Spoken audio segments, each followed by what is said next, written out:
Hey everybody, welcome back to the CTE Companion, and today we will be taking a look at UFC 327, Jiri Prochazka versus Carlos Ulberg. We're going to be breaking down the fights, giving our predictions, taking a look at the odds, and saying what we think is going to happen. Before we get into it, very quickly, thank you so much for all the support on that UFC Casuals Guide Part 1. We're going to do a few more, have them up and coming, get a little bit deeper into the weeds, get a little bit more or less basic rather. Thank you to all of everyone who's subscribed, who's liked the videos. If you can, please drop a subscribe on this video. We are hoping for 100 subscribers by the end of April. I know it's big. We're only at 20 now. If we can keep riding that momentum, though, we went from 3 to 20 at the in March, so that was about 7 times them. So if we could get the follower or the subscribers up this month as well, that would be fantastic. Anyways, let's get right into it. Starting off with Francisco Prato versus Charles Radke. Okay, Prato is 23. Charles Radke is much more of a vet. I believe he's about 35 years old. In his last fight, Francisco Prato lost split decision to Veretnikov. And his losses are just kind of aging poorly. Like they're not exactly the highest level UFC competition. Jamie Malarkey has lost to Nasrat Hakbarask, Mauricio Huffy, and Quillen Salkild. The Prado's loss to Daniel Zellhuber is not aging very well, and his loss to Jake Matthews is not aging well as well either. Yeah, he's very tough. He showed some grappling against Veretnikov, but he wasn't able to hold him down like Austin Vanderford is or was able to. Vanderford used his wrestling to beat Veretnikov, and Prado couldn't. So I don't know. That just kind of shows the level where he's at. And on the other hand, we have Charles Radke, who has lost 2 of his last 4, but to much higher level competition. There's no shame in losing to Mike Malott or Carlos Prates. Both those guys are a lot higher level than the people who Prado lost to. And also, as for the odds on this one, I think as of right now, of course it freezes. I think Charles Radke was a minus 200 favorite, and Francisco Prado was, a plus 154 underdog. Next up, we have Kelvin Gastelum versus Vicente Luque.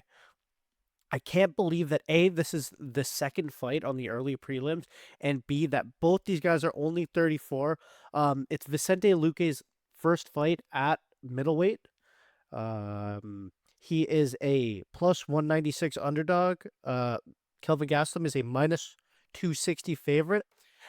And I'm gonna have to go with Kelvin Gastelum in this one. I think he's just I love Vicente Luque. I'm a huge fan of his. Him versus Brian Barberena was actually the first UFC fight I ever watched that really, really got me into the sport. Almost 10 years ago now. I think that was in 2018. And he's been in the UFC for 12 years. He's just battle tested. He has taken a lot of damage. He has a lot of mileage on it. Even though he's only 34, I think that his career should be going to an end. I don't think that the move up to middleweight is going to do him that much good. He got submitted by Kevin Holland in either his last fight or no, 2 fights ago. He should have got stopped by Joel Alvarez. I think that was the one where Alvarez punched him in the eye, but they called it an eye poke and it was stopped, but it shouldn't. And Alvarez would have finished him in the first. And yeah, Kelvin Gastelum, he missed weight in his last fight. I'm recording this on Monday, so obviously weigh-ins have not happened yet. This will be up tomorrow. Gastelum, he did not look that good against Stoltzfus. Stoltzfus easily could have won that. I believe that he took him down a bunch of times, but Gastelum was able to eke out a third round win, or not like it was a decision, but was able to come back and win the third, just kind of edge him out on points. And yeah, to be honest, I completely forgot to make notes for this Padilla versus Medeiros fight. I just missed it. Sorry, very unprofessional of me. But Padilla is a minus 174 favorite, and Medeiros is a plus 136 underdog. 11-1. This one's at lightweight. Yeah, I honestly have never seen either of these guys fight. I know that Padilla has had like 4 fights. These guys both are undefeated in the UFC, I think. I kind of looked over it, but I forgot to make notes or watch tape on this one. So my bad. Not going to pick that one. Next up, we have Tatiana Suarez versus Lupi Godinez. I'm going to take Tatiana Suarez with this one. I'm happy that she's finally healthy. She's been in the UFC for nearly a decade now and has only had, 8 or 9 fights.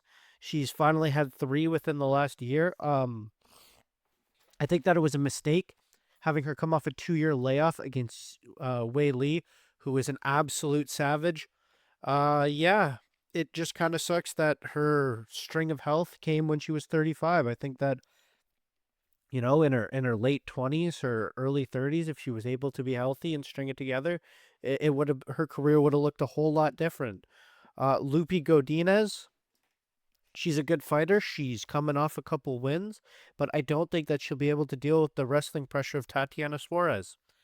Next up, we have Mateus Gamrot versus Esteban Ribovic. I have no idea why Esteban Ribovic is getting number 8 Mateus Gamrot. He's coming off a win against Nicholas Motto. Before that, he had a split decision loss to, once again, appearing Nasrat Hakparask, and then a split decision win against, appearing once again. Who was that? Zell Huber. Neither of those fights are aging very well. How good is Quillen Salkield? Anyway, neither of those wins are, or none of those wins are aging very well. The Motto win, the Zilhuber loss, and the Hackprask, or the Zilhuber win and the Hackprask loss. They're not looking as good as they were, especially in the moment. And Mateus Gamrot is really, really good. That last fight against Charles Oliveira, he just wasn't able to get his respect. He didn't hit him hard. He didn't hit him hard enough on the feet, and obviously Charles Oliveira is not really going to respect anyone on the ground, so he just wasn't able to get it done. But I think that Mateus Gamrot is going to be able to use that good wrestling pressure to have Esteban Ribovic worried, and use that'll open up the combinations for him. I think that he is just kind of going to outclass him. I know Ribovic is 28 and Gamrot's 35, but I don't really think age should be a big factor in this one. I think that Gamrot is able to get this one done. Next up, we have Kevin Holland versus Randy Brown in the co-main event of the prelims. Wow, this card is, I should have said this before. I'm gonna say this now. Not Kevin Holland, but this card is absolutely stacked. Like, we have so much talent. We have, how is Kelvin Gastelum versus Vicente Luque on the early prelims? Every single one of these cards or fights, except maybe this one, like the main evented a fight night, main evented multiple fight nights, fought for a title, and co-main evented a pay-per-view. Cub Swanson, absolute legend. Like, this card is actually, I forgot to just take a moment and appreciate this. This card is absolutely amazing. I shout out, a couple dry weeks, a couple small names, and or a couple fight cards with very few ranked fighters, and you end up with one like this. So I guess the UFC is just stacking their cards. Anyways, let's get back to it. Kevin Holland versus Randy Brown. I think that this might. I haven't looked through it, but I wouldn't be surprised if this is the first time Randy Brown has ever been at a reach disadvantage. Kevin Holland has I think it was 3 or 4 inch reach advantage over Randy Brown, and I don't think that Randy Brown is going to be used to that. I think that Kevin Holland he's going to use that kung fu. I think he's just going to have an advantage everywhere. But again, this is Kevin Holland. You never know when he's going to try. I always have thought that he's a much better at welterweight than he has been at middleweight. So I'm glad that this one is at welterweight. He's coming off 2 losses to Mike Malott. That was a really weird one with the nut shot and stuff. And then I don't remember who the one before that was to, but then he had beat Vicente Luque. He had submitted him. I think that Kevin Holland is going to be better on the feet, better kicks, better rangier, and have the grappling advantage. Just like another fight, the main event, I wouldn't ever really pick a fight due to a Kevin Holland grappling advantage, but it is going to be there. And I think that Kevin Holland is, just going to be the better fighter all around. He's younger, he's taller, he's rangier, he's a better grappler, he's a better striker. I think he gets this one done. I forgot to say for the last one, Kevin Holland is a plus 110 underdog. Wow, I'm genuinely surprised about that one. Randy Brown is a minus 140 underdog, and Mateus Gamrot is a minus 162 favorite. Esteban Ribovic is a plus 126 underdog. I'm surprised that that one is as close as it is as well. And now we have Aaron Pico versus Patricio Pitbull. Patricio Pitbull is a plus 250 underdog. Aaron Pico is a minus 340 favorite. I was going to make this pick before I even saw that. I'm taking Patricio Pitbull. First of all, I just think the odds are off on that one. Whether or not you think that he is going to win this fight like I do, those odds are just really off. Like I think you should just take it anyway. But don't gamble. Yeah, you're probably gonna lose money. House always wins. Anyway, Patricio Pitbull, he was okay. Aaron Pico, I don't. He's just gotten. He's kind of a hype job. Like he's never actually beat anyone good. Like if you go through all his fights, like he was not the same fighting the same level or beating the same level of competition in Bellator that Pitbull was. I know they're both from Bellator. I know that especially Patchy Mix, Aaron Pico, Patricio Pitbull, none of them have really lived up to hype. Even at this point, Michael Chandler, the Bellator hype has kind of fallen off. But Patricio Pitbull was a double champion in Bellator, and Aaron Pico was losing to guys in their first Bellator fight who went 1-1, like, and then never fought again. Like this guy, it's a complete hype job. Yes, he was a great wrestler. Yes, he was a Golden Gloves boxer, but he's just never been able to put it together in mixed martial arts. He was doing well against Lerone Murphy before he got spinning elbowed. I know it's a meme, but he was winning that fight for 3 minutes before he got spinning elbowed. I just don't think he's anywhere on. He hasn't beat anywhere near the level of competition as Patricio Pitbull has. I think that Patricio Pitbull is going to be able to get this one done. Aaron Pico is chinny. I think he's been knocked out like 3 or 4 times now. Pitbull by knockout. I mean, why not? As for this one, opening up the main event, if you know ball, you know that this is going to be an absolute fucking certified banger. These two have never individually had a boring fight in their lives. Cub Swanson retiring, going to be what a swan song for him. It's going to be absolutely beautiful. And Nate the Train coming off that absolutely hilarious, awesome fight with the Wizard from Hell against Morgan Charrier. That was, I think it was Morgan Charrier. It was Charrier. I think it was Morgan. Yeah, this is going to be a banger. Probably going to be fight of the night, actually. And I believe I'm pretty sure it's Cub Swanson's retirement. He's 42. That's why I call it's his swan song. I'm going to take Cub Swanson by knockout and also predict that this one is going to be fight of the night. Following up that, we have Dominic Reyes versus Johnny Walker, two of the chinniest fighters in the UFC. So you know that this one is gonna finish by knockout. We have